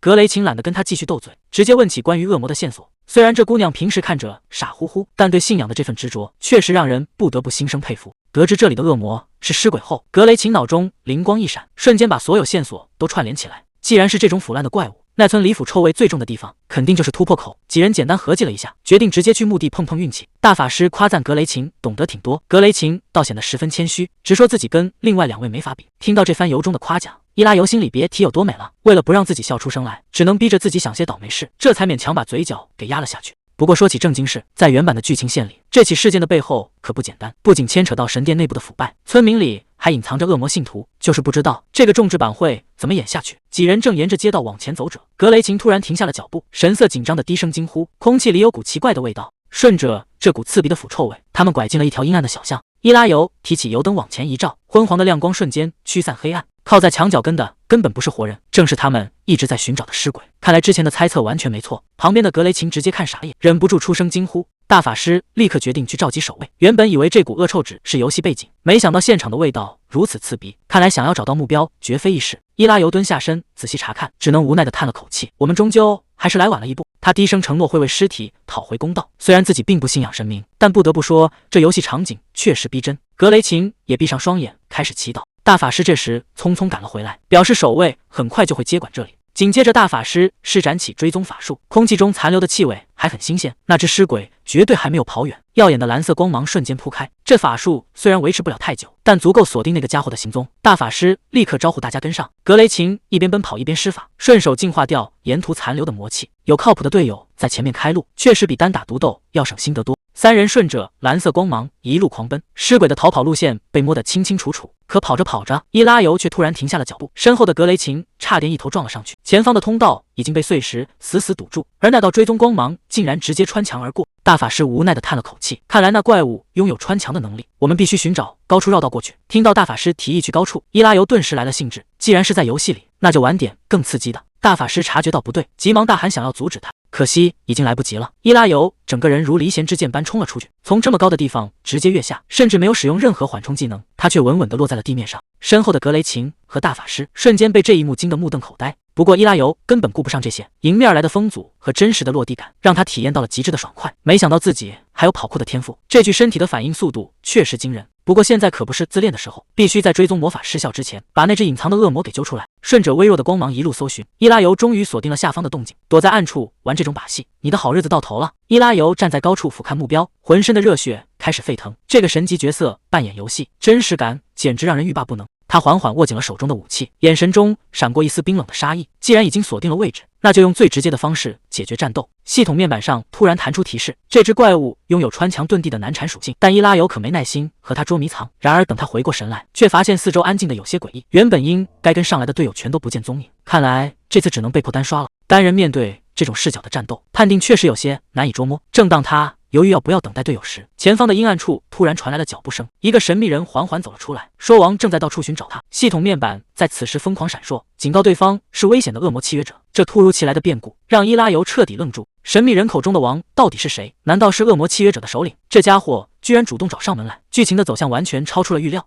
神秘人还在自顾自的念叨，说要带他去参加所谓的屠杀盛宴。系统提示瞬间弹出，不属于人类的恐怖力量疯狂涌入身体，无数禁忌的知识强行塞进了脑海。虽然隐藏职业的代价极大，但这股力量确实强得令人窒息。这就是真正的恶魔骑士吗？光是看着就霸气外露，要是能彻底掌控这种力量，绝对能在游戏里横着走。不过话说回来，这种变身的感觉到底爽不爽？反正这游戏有多种结局，堕落路线以后再试也不迟。现在最要紧的是演好眼前的角色。神秘人见他半天没有动静，试探着又叫了一声。既然要维持现在的设定，那就没什么好废话的。伊拉尤瞬间拔出长剑，狂暴的剑气瞬间撕裂地面，留下一道巨大的焦黑缺口。本以为这一击能直接结束战斗，谁知这家伙竟然硬生生挡下了这致命一击。死里逃生的家伙瞬间吓破了胆，连声哀求放过他，直呼自己不该多嘴，现在才想起来求饶，恐怕已经太晚了。伊拉尤眼神冰冷，只留下一句下地狱去问吧，彻底断绝了谈判的可能。那家伙惊恐的呼喊，下一秒整个人就被浓郁的黑雾瞬间吞噬。系统提示突然在眼前弹出，锁定目标已变更为德拉格，一个身披重甲的巨盾骑士死死挡在了伊拉尤面前。巨盾骑士发出一声低沉的怪叫，看这架势，接下来注定是一场硬仗。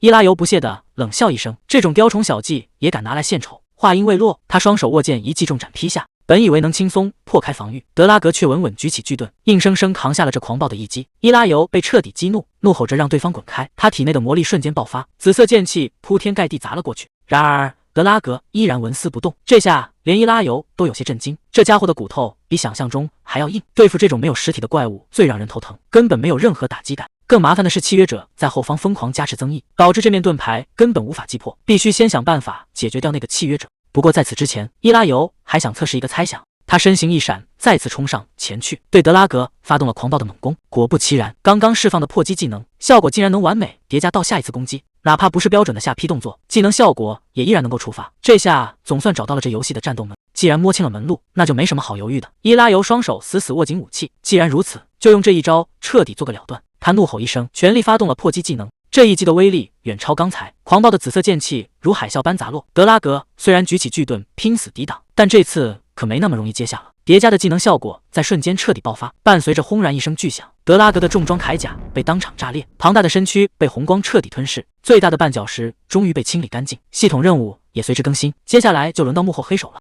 伊拉尤看着眼前的神秘人冷笑，碍事的家伙已经没了，现在该轮到你了。面对步步逼近的死亡威胁，神秘人急忙大声辩解。他惊恐的大喊，我真不是故意要插手商会的事，原来就是这帮家伙从开局起就一直给自己找麻烦，这下新仇旧恨可以一起算了。大法师和格雷琴追了上来，大喊着恶魔骑士的名字。看到神殿的人突然追来，神秘人顿时暗骂不妙，这下事情彻底闹大了。而伊拉尤心里却乐开了花，这帮神殿的人来的真是时候，正好可以帮他逼问情报，省得自己动手破坏了冷酷人设。他故意装出一副冷漠的模样，冷冷的表示你们来晚了。就在这时，格雷琴突然冲了出来，指着神秘人破口大骂，斥责他是把灵魂卖给恶魔的罪人。格雷琴还义正言辞的大喊要和恶魔骑士并肩作战。神秘人满脸不可置信，愤怒的质问伊拉尤为什么要背叛他们。面对神秘人的愤怒质问，伊拉尤只是冷漠的回了一句我也不知道，毕竟在他眼里到底站在哪一边根本就无所谓，反正只要继续推进剧情，真相自然会水落石出。既然这个神秘人已经失去了价值，那就顺手清理干净。伊拉尤直接拔出长剑，他冷酷的宣告你这只虫子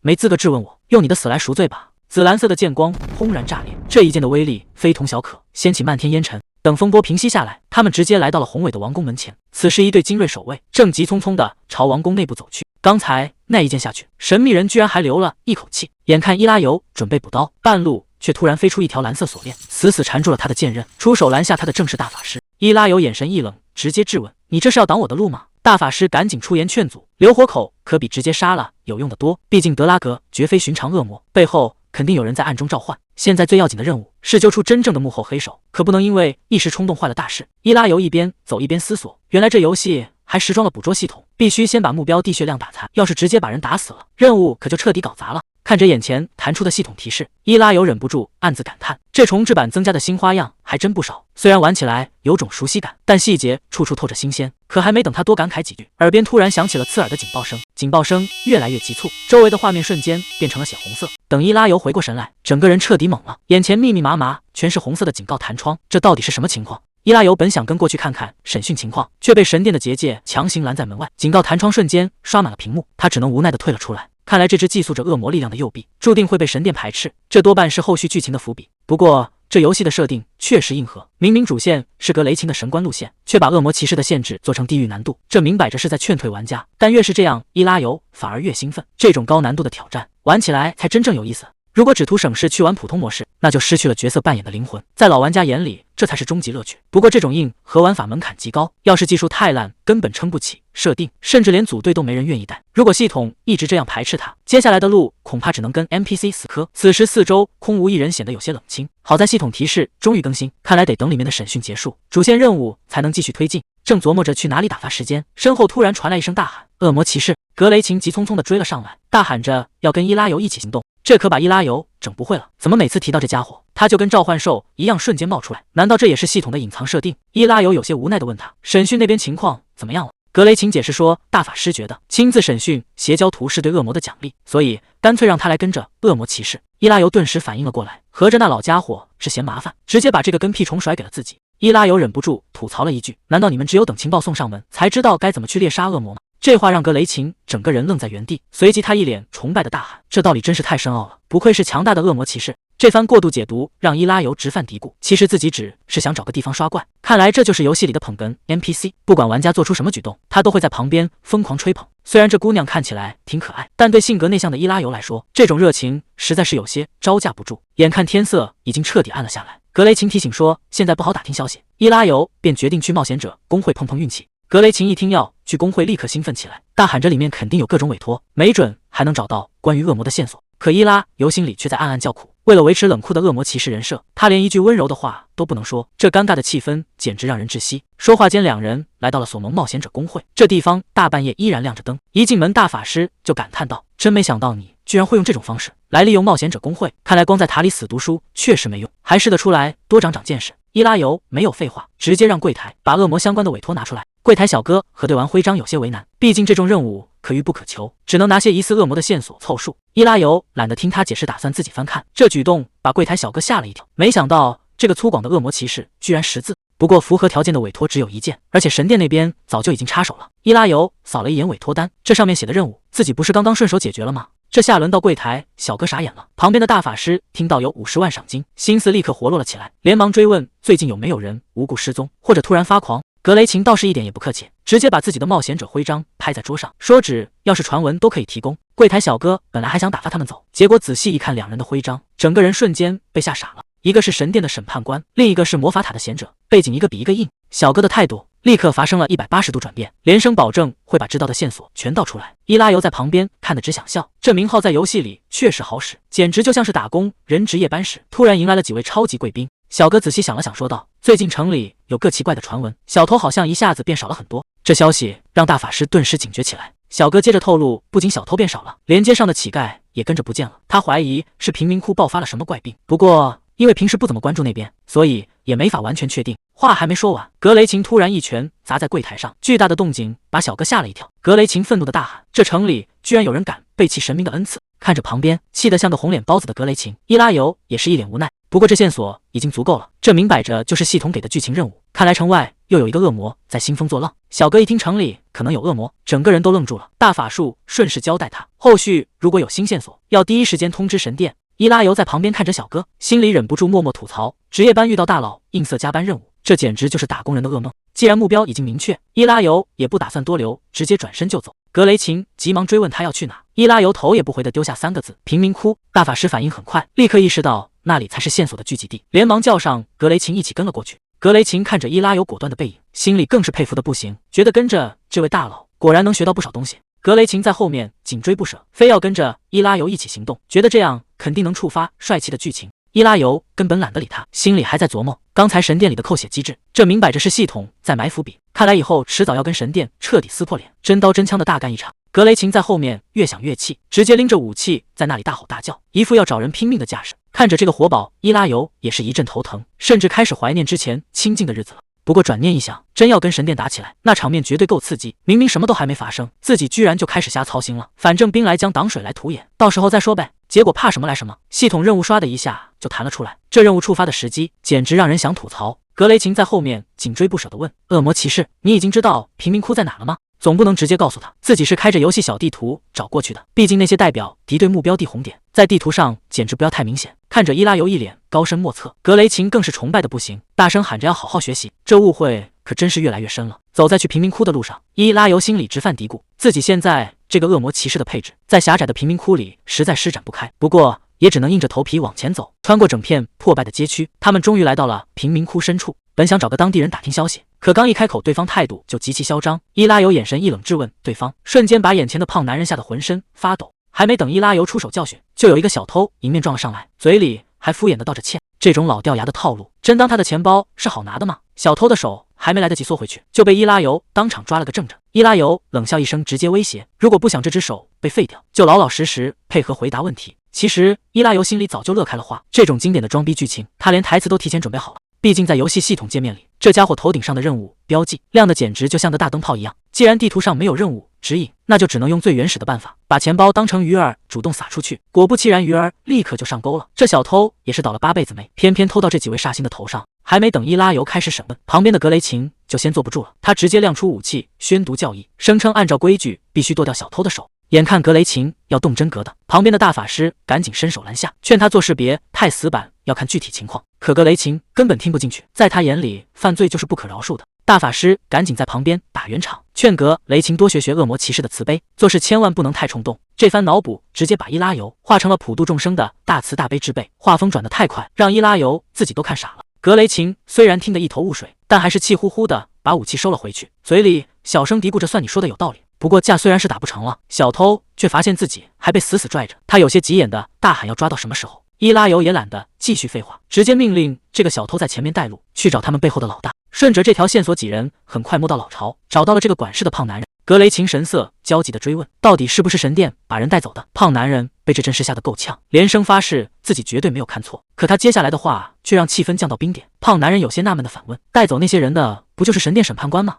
这句话瞬间点燃了炸药桶，格雷琴愤怒的大喊，这简直是污蔑，没有神殿的许可，私自抓人就是重罪。这脑回路让旁人都无语了，现在的重点根本不在这里好吗？大法师刚想要开口劝阻，格雷琴反而更加激动的反驳，还有什么事情比维护神殿名誉更重要？本以为只是个顺手做的支线任务，结果这剧情走向却越来越诡异，难不成恶魔骑士的主线任务要从这个贫民窟正式开始了？伊拉尤懒得争论，直接盯着胖男人逼问，他们什么时候开始抓人的？一共抓了多少人？胖男人不敢隐瞒，赶紧交代，说是1个月前开始的，每次只抓1-2个动作，极其隐蔽。胖男人被格雷琴的反应吓坏了，赶紧摆手解释说自己只是打个比方，神殿怎么可能干出这种勾当？可他越是这样急着否认，伊拉尤反而越觉得这事已经实锤了。格雷琴根本不信他的鬼话，指着胖男人大声质问，你刚才说他们把人带走，到底是怎么回事？眼看局势就要彻底失控，旁边的大法师冷静地走上前，追问胖男人抓人是否有规律。胖男人不敢隐瞒，赶紧交代，确实是定期的，每周大概2-3次，因为审判官都是固定时间来巡逻，所以他才让手下避开那个时间段。大法师听完脸色一变，难道那些被抓走的人全都是送去给恶魔当祭品的吗？格雷琴根本无法接受这个猜测，急得大喊，神殿绝对不可能干这种事。伊拉尤在一旁冷笑不语，信不信是你的事，但事实就摆在眼前，神圣的信念一旦开始动摇，可就再也无法回到从前了。不过作为玩家来看，这种信念崩塌的戏码最带感了，虽然对这小姑娘是残忍了点，但只有这样角色才能真正立得住。大法师直接把剑架在胖男人脖子上，厉声质问他把人带去了哪里。胖男人吓得连声解释自己只是个跑腿的，根本不知道具体的藏匿位置。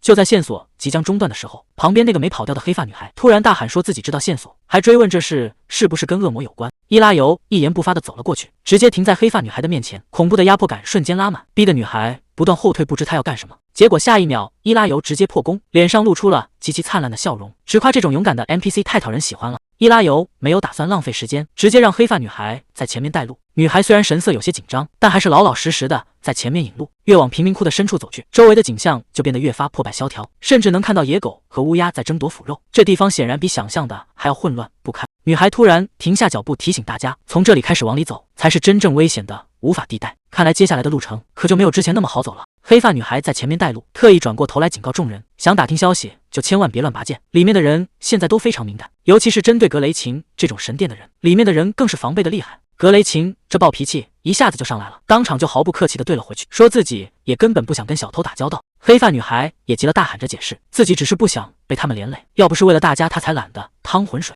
看着这两个人一路上吵个没完，伊拉尤在旁边看得津津有味，这 NPC 怎么一股傲娇的味道，活脱像一只炸毛的小猫。不过在这个有兽人存在的世界里，用小猫来打比方是不是不太礼貌？算了，还是赶紧办正事要紧。几个人刚走进这片混乱的街区，根本没有注意到头顶的房顶上已经多了一双眼睛。这家伙一身白兜帽，身后还拖着一条长长的尾巴，一看就绝对不是什么善茬。还没等众人反应过来，系统的红色警报就刷地弹了出来，提示半径20米内有敌对目标。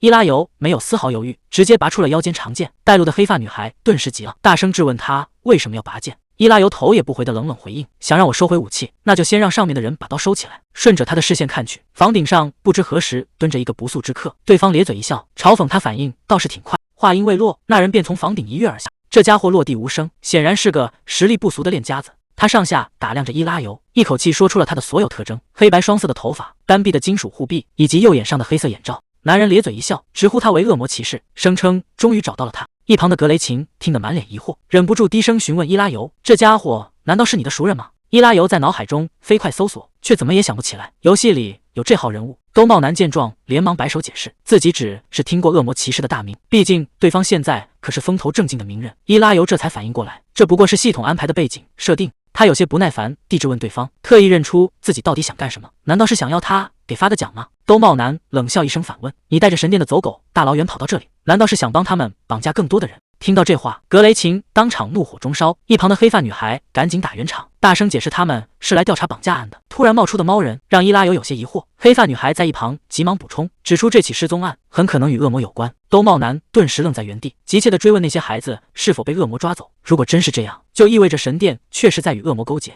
伊拉尤直接打断了他的猜测，表示目前还不确定，他们正是为了查明真相而来。旁边的大法师也上前劝说，表示理解对方对神殿的不信任，但他们是从城外来的，只想查清真相，阻止更多人受害。这番话让兜帽男陷入了动摇。兜帽男在心中盘算片刻，低声吩咐手下立刻回去汇报情况。手下有些担忧地询问老大，是否真的要亲自涉险？兜帽男却一脸自信，表示无论发生什么自己都能应付。就在此时，系统任务面板突然弹出，主线任务已经正式出发。伊拉尤盯着眼前的兜帽男，总觉得这家伙看起来十分眼熟，难道是盗贼工会的重要角色？可惜光线太暗，一时间实在无法确认。兜帽男招呼大家跟紧他，可话音刚落，他便化作一道残影，瞬间消失，根本没有等待的意思。大法师叹了口气，抱怨自己一把年纪还要折腾，但他并没有拖后腿，直接抬手施展了群体加速魔法。格雷琴连忙开口道谢，伊拉尤也暗自高兴，这白给的速度增益不要白不要。不过看这紧迫的架势，任务显然有着严格的时间限制，他们必须在前行时间结束前搞定。几人不敢有丝毫耽搁，立刻全速追了上去。在加速魔法的加持下，几人在小巷中一路狂奔。可就在这时，系统面板上的倒计时突然变成乱码，这显然不是什么好兆头。穿过混乱的贫民区，他们终于来到了繁华的商业街。兜帽男在拐角处停下脚步，指着前方示意目标就在那里。顺着他手指的方向看去，格雷琴满脸不敢置信，纳闷地询问对方：“他们难道把人关在普通的蔬菜店里？”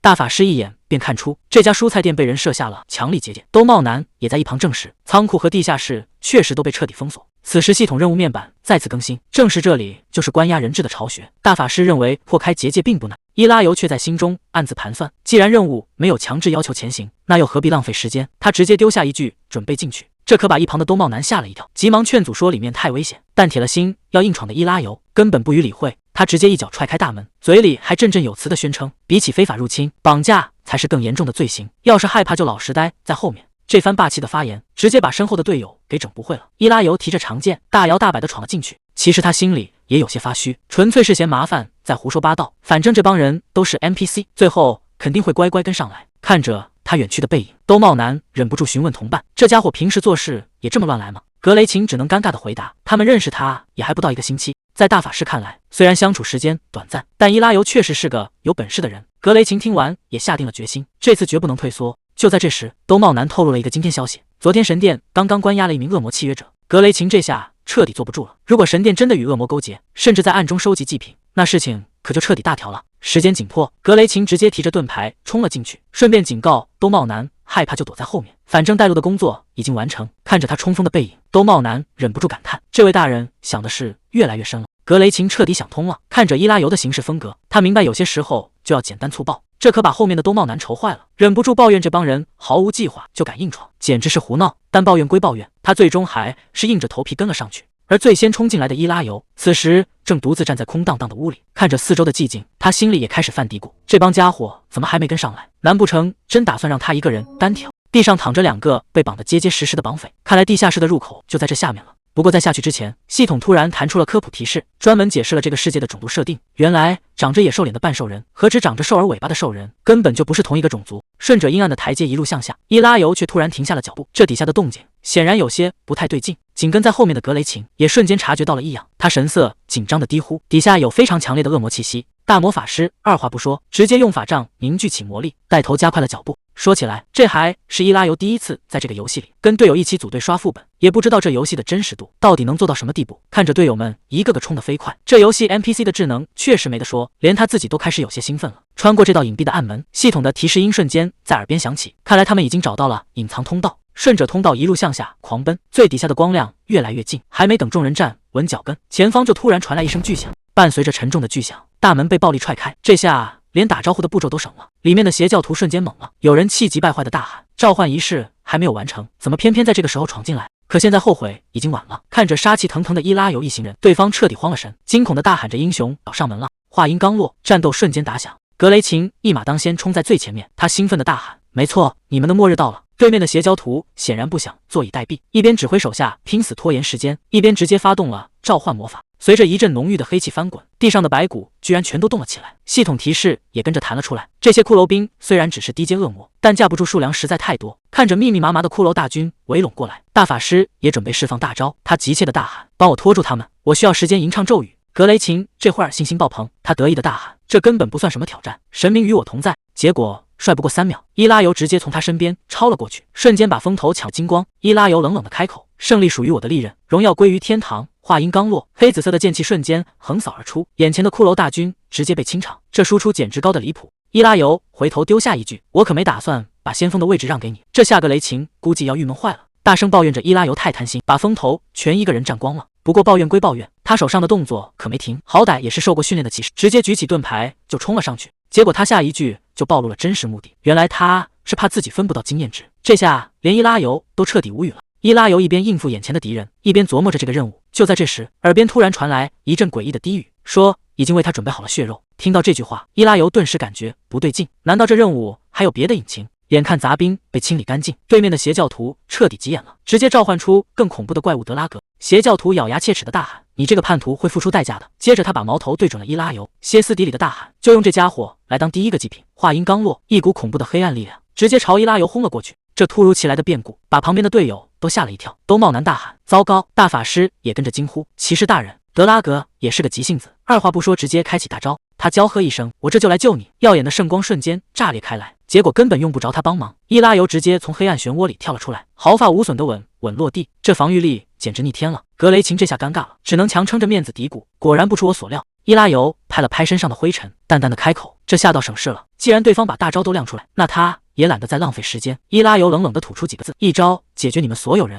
话音刚落，他直接把大剑重重插进地面，轰的一声巨响，恐怖的黑暗能量瞬间炸开，整片大地都被这股力量撕裂。这毁天灭地的一击，把后面的格雷琴都看傻了，这哪里还需要他来救啊？伊拉尤这一击的威力简直超出了所有人的想象，格雷琴整个人都看傻了，他难以置信的惊呼：这到底是什么恐怖的力量？不光是他，连对面的邪教徒也被这股余波直接掀飞了出去。邪教徒惨叫着：这到底是个什么怪物？烟尘散去，伊拉尤就这么静静地站在废墟中，仿佛刚才那毁天灭地的一击对他来说只是热个身。看着步步逼近的伊拉尤，邪教徒这回是彻底吓破了胆，他歇斯底里的大喊：“快杀了他！立刻给我杀了他！”无数的骷髅兵从地底下爬了出来，这显然是他最后的挣扎。这些骷髅兵根本不够看，伊拉尤随手一剑就把他们全拆成了碎骨头。对面的邪教徒这下彻底慌了，扯着嗓子大喊：“别过来！”为了活命，这家伙连尊严都不要了，跪在地上拼命求饶。但伊拉尤根本没有停下的意思，一步步逼近，直接把对方逼入了绝境。看着这群求饶的家伙，伊拉尤眼里只有冷漠。他冷冷的开口：“下地狱去吧，你们这群害虫！”唰的一下，紫色的剑光直接横扫过去。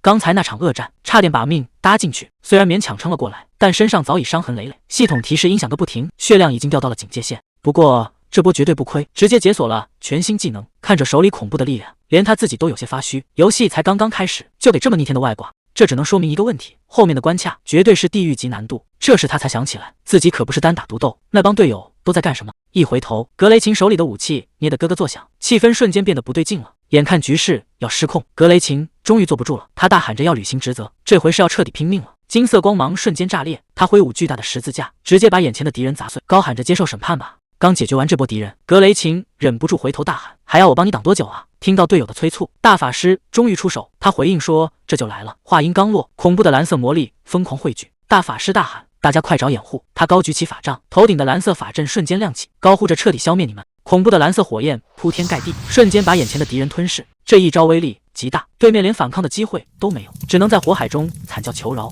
看着眼前的惨状，伊拉尤突然有些心虚，刚才是不是把心里话说出来了？为了缓解尴尬，他只能强行转移话题。看来我们这支队伍实力还真是让人意外。虽然周围异动还没平息，但战斗总算是告一段落。兜帽男环顾四周询问：“这就是全部的敌人了吗？”格雷琴收起武器，对伊拉尤大喊着：“恶魔骑士，看来余孽已经被清理干净。”接着他有些遗憾的补充：“要是能抓个活口问情报就好了。”伊拉尤没有说话，只是微微侧过头，他脚下正踩着奄奄一息的邪教徒，冷冷地表示这里刚好有一个。地上的邪教徒满身是血，挣扎着抬起头死盯着伊拉尤，虚弱地喊着：“你一定会后悔的，陛下绝对会把你们……”还没等他把话说完，一只冰冷的金属手套直接死死扣住了他的脑袋。伊拉尤居高临下的看着他，眼里没有丝毫温度，冷冷地命令他闭嘴。伊拉尤眼神冰冷，警告对方他的名字轮不到他来叫。死到临头，这家伙反而狂笑起来，大喊着：“随便你怎么折腾，现在一切都在按你的计划走，但我们不过是被丢弃的棋子。”这话显然戳中了要害，伊拉尤沉默着没有接话。邪教徒用尽最后的力气嘶吼：“就算这样，你也别忘了，我们的王还在等着你。”话音刚落，这家伙就直接咽了气，这下线索彻底断了。滴落的鲜血说明仪式已经无法阻止。格雷琴大喊着让恶魔骑士退后。伊拉尤神色凝重，他能感觉到前方有股非常强大的恶魔能量。话音刚落，地上的法阵瞬间亮起，狂暴的能量将他们包围。还没等众人反应过来，恐怖的红光轰然炸开，连伊拉尤都被掀飞了出去。格雷琴赶紧跑过来询问伤势，伊拉尤没好气的反问：“你的眼睛是摆什么？”虽然调低了痛觉设置，但这一下还是疼得他直揉腰，忍不住抱怨这游戏太残暴。看着他这副模样，旁边的队友也是一脸无语。不过现在可不是开玩笑的时候。前方的红光之中，一个巨大的黑影正慢慢爬出。兜帽男忍不住苦笑，这到底是个什么怪物？系统提示音适时响了起来，原来是高阶恶魔敲门者，不仅能潜水偷袭，牙齿上还带着致命剧毒。看着眼前的庞然大物，兜帽男心里直打鼓，怀疑这是否是他们能对付的。伊拉尤咬紧牙关，这感觉确实让人不爽，但既然系统没给阻止任务，说明这剧情根本避不开。还没等大家站稳，高阶恶魔已经盯上了他们，紧接着是一声震天动地的怒吼，庞大的身躯直接扑了过来。眼看怪物砸下来，格雷琴直接一步跨到最前面，大喊着让全部退到他身后。金色光芒瞬间炸裂，能不能挡住就看这一击了。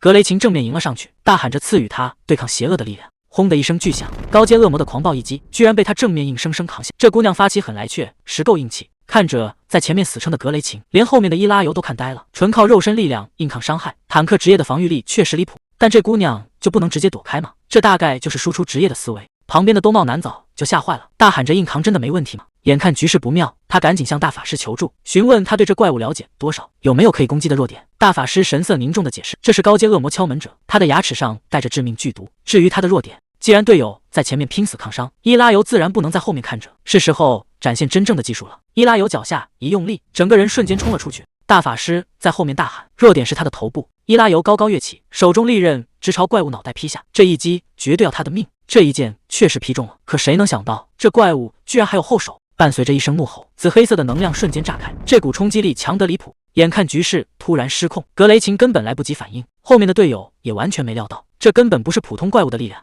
还没等大家看清发生了什么，大片鲜血直接溅了出来，所有人都懵了，根本不知道发生了什么，连伊拉尤都有些猝不及防。谁能想到伊拉尤这一剑下去，居然直接把这只庞然大物给秒了。地上的邪教徒大口吐血，满脸都是不敢置信，这怎么可能？你居然一击就把他解决了？旁边的队友也彻底看傻了，这怪物的鳞片可是硬如钢铁啊，怎么可能被轻易切开？其实最崩溃的还是伊拉尤自己，他在心里抓狂的大喊：我才想知道为什么呀！本来大家玩游戏都是为了享受慢慢攻略首领的乐趣，这游戏甚至还贴心的给怪物设计了头部、颈部和身体的独立血条，就是为了让玩家体验慢慢破防的快感。看来系统根本不想让玩家用一招就直接把怪物的头砍下来，毕竟在原作里，这怪物可没这么容易被秒杀。策划到底是怎么设计这个首领的？难道这后面还藏着什么2阶段的机制？果不其然，地上的躯壳突然又动了起来，还没等伊拉尤反应过来，一股劲风唰的一下直奔他面门来，这速度快得根本躲不开。就在这千钧一发的时刻，旁边的兜帽男直接拔剑挡在面，大喊着让他小心。他好心提醒伊拉尤要注意盲区，这下确实是大意了，光顾着看那颗被砍掉的脑袋，差点把防守给忘了。不过这角色还挺靠谱，仔细一瞧，这家伙的打扮越看越眼熟，这不就是游戏里盗贼职业的官方外观吗？看这架势，绝对还是个高阶的进阶职业。被伊拉尤死死盯着，兜帽男顿时有些慌了，他尴尬的笑笑，表示自己多管闲事了，让大佬别这么瞪着他，他这就退后。至于这家伙到底是不是队友，只能等打完再确认了。眼下最要紧的是先把眼前这个恶心的怪物给解决掉。谁能想到这怪物没了脑袋，居然还在拼死挣扎，系统提示也跟着刷了出来，必须击中他的真正弱点才行。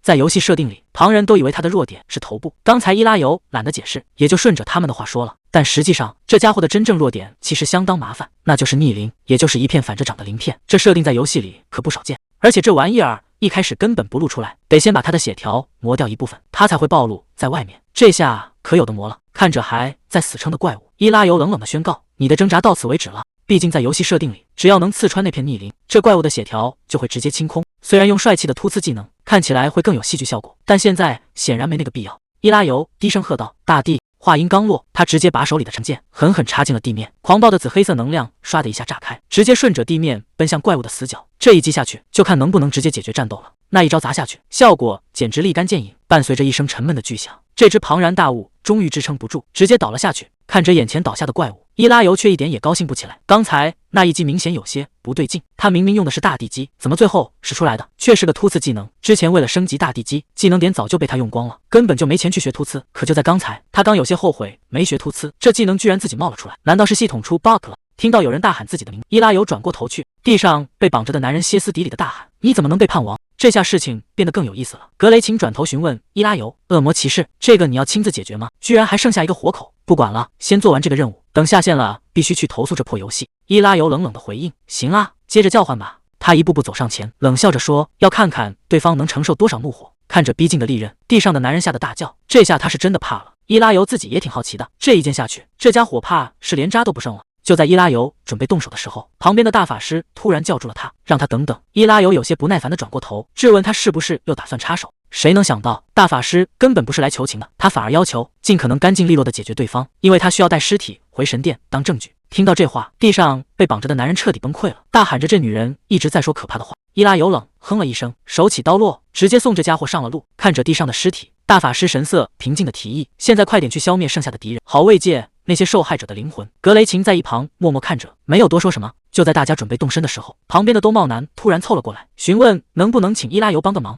他希望能留下一个活口，因为在这堆尸体里全是他的同伴和家人，他想给活下来的人一个亲手复仇的机会。听到这话，格雷琴却一口拒绝了。他表示，虽然对方遭遇很惨，但法律绝不允许私自复仇，神殿会为死者举行祈祷仪式。这话听着实在太讽刺了。兜帽男冷笑了一声，去那个害死我家人的神殿祈祷，那可真是太让人欣慰了。旁边的大法师顿时急了，大喊着简直胡闹，声称那些勾结恶魔的只是少数叛徒。但兜帽男根本不想再听下去，转身就走，再也没回头。格雷琴在后面大喊，其他神殿会彻底调查这里，也会给死者最体面的交代。兜帽男冷笑，说的真好听，你们不过是想把我们当成小偷，和那些恶魔崇拜者一起埋掉罢了。格雷琴大喊，胡说八道，强调他们只是依法办事。兜帽男继续冷笑，连死人都不放过，你们还真是够虔诚的。格雷琴怒斥他少拿死人当借口来掩盖他们偷东西的罪行。这话一出，两边彻底谈崩了。谁能想到，兜帽男突然出手，直接把旁边的守卫揍飞了出去，冷冷地质问到底是谁在找借口。眼看局势要失控，伊拉尤突然走了过来，冷冷的命令把东茂男带走。格雷琴急得大喊：“恶魔骑士！”伊拉尤冷冷的嘲讽：“要是你们一开始就依法抓人，早就发现这些恶魔的爪牙了。”伊拉尤冷冷的警告东茂男：“你给我记好了，要是那个恶魔混蛋跑了，你就拿自己的脑袋来抵命吧。”东茂男吓得赶紧保证，绝对不会发生这种事的。大人。就在这时，系统提示音突然响了起来，主线任务终于更新了，不仅要消灭所有敌人，还得去神殿救出里面的叛徒。伊拉尤顺手把剑收了起来，这主线任务终于要收尾了。一回头，格雷琴正死死盯着他，这眼神看得他心里直发毛。他在心里直犯嘀咕：求求你别用这种眼神看我了，我这完全是为了符合人设啊，而且还得顺便刷一下新队友的好感度。不管怎么说，虽然调低了痛觉设置，但现在浑身酸痛的要命，现在只想赶紧洗个热水澡，然后直接瘫在床上。看来今天就到这里了，得赶紧下线休息。伊拉尤默念下线，话音刚落，一道红光刷的一下落了下来。本以为能顺利下线，结果系统直接弹出了警告，提示指令不可用。这下伊拉尤直接懵了，他不信邪，又试着喊了一次下线，结果系统界面疯狂闪红光，还是那句指令不可用。这下彻底完了，连退都退不出去，这游戏到底出什么毛病了？